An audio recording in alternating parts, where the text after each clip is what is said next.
Yo, what's up sa inyo mga boys, no? Welcome back sa ating channel, no? So first of all, Happy New Year sa ating lahat, no? Maging maayos sana para sa lahat ang taong 2026. At mga boys, grabe, sobrang solid ng diecast na hawak ko ngayon, no? Ito ang Mini GT Nissan Silvia S15 LB Super Silhouette Liberty Walk 2024 Fausto Racing. So kung fan ka ng Liberty Walk at race inspired builds, this one is for you.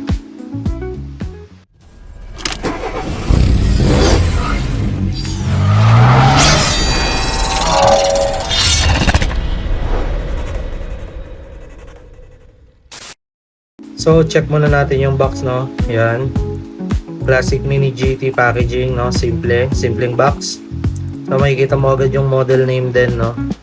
Ayan, model name. Tapos yung Liberty Walk branding, ayan, Liberty Walk. Matic, solid pag Liberty Walk.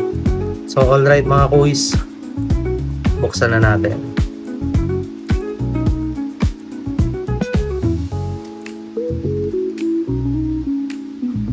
Ayan, dahan-dahan lang. Ayaw natin masira ang moment. And boom!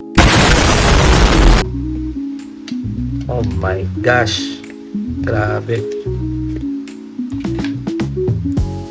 Sobrang ganda. Ang ganda niya mga kuys.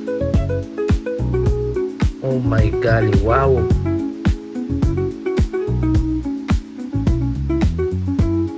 Yan, so una pa lang, no, ang aggressive nung dating niya.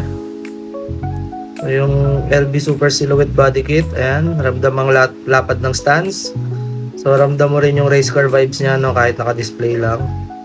So hindi to yung tipong pang stock look lang pang track presence talaga siya. Look at that.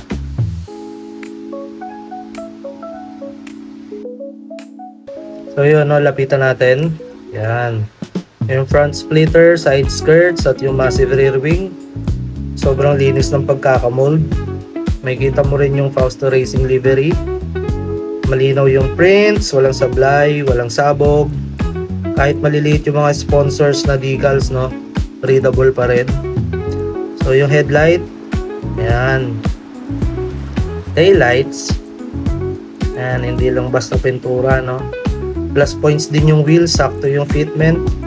Hindi mo kang laruan. Tapos yung paint finish, grabe, napaka solid.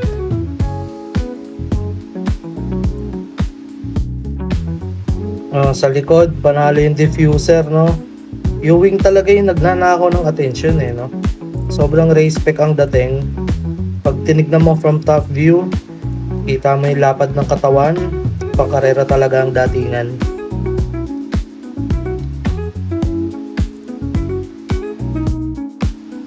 So sa build quality, solid na solid, no. Mabigat sa kamay. Premium yung pakiramdam. Hindi ka rin matatakot hawakan, pero syempre, pang display pa rin talaga to kung ako tatanungin.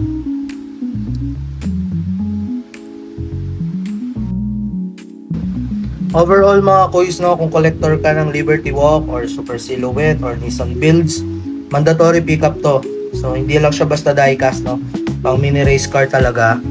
So isa to sa mga model na kahit titigan mo lang sa shelf, sulit na.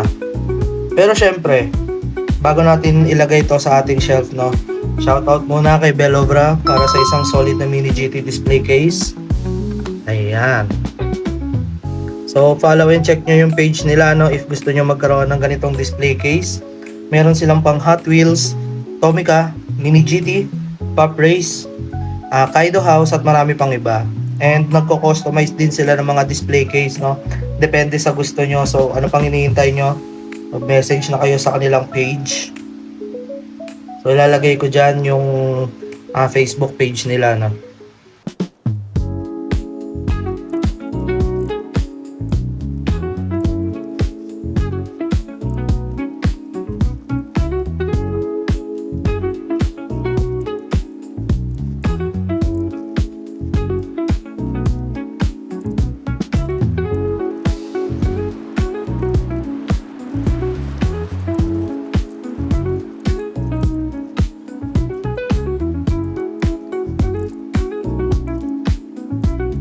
Yun, kung nagustuhan nyo tong unboxing, no, don't forget to drop a like, comment, and subscribe. Ring nyo na rin yung bell button sa aking YouTube channel.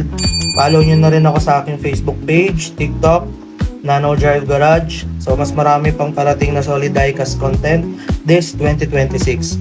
Salamat sa panonood mga kuys. Kita-kits ulit sa next unboxing. Peace!